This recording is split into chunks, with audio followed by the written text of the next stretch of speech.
GSG presents White Ink Wednesday. Welcome to another episode of White Ink Wednesday. I'm Mark Sudonik, Textile Application Specialist at Graphic Solutions Group. Today we're going to be doing a distressed vintage white look.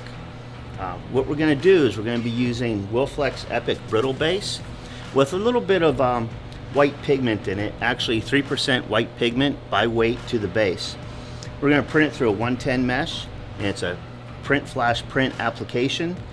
And then after it goes through the dryer and it cools down, this print is actually going to break apart and just give it a worn old vintage look. So we're going to do 2 passes. We want to lay a good bit of ink down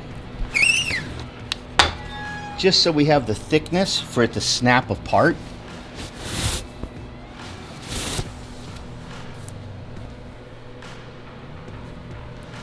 And then we're going to do 2 prints to show you the before and after of what it looks like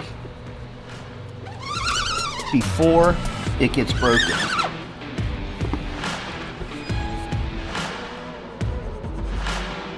One thing to keep in mind when printing brittle base, it takes a lot of heat to actually cure this ink because it is thicker to get it to crack. So we're going to slow our retention time down by about 20%.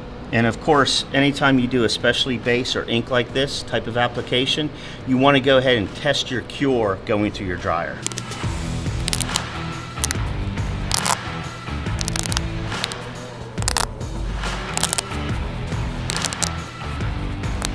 So here we have our finished print out of the dryer.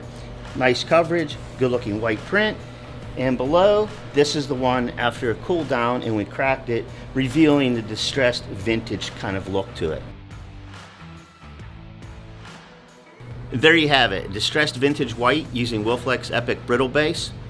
Tune in next Wednesday for more screen printing tips, and for more information, go to gogsg.com.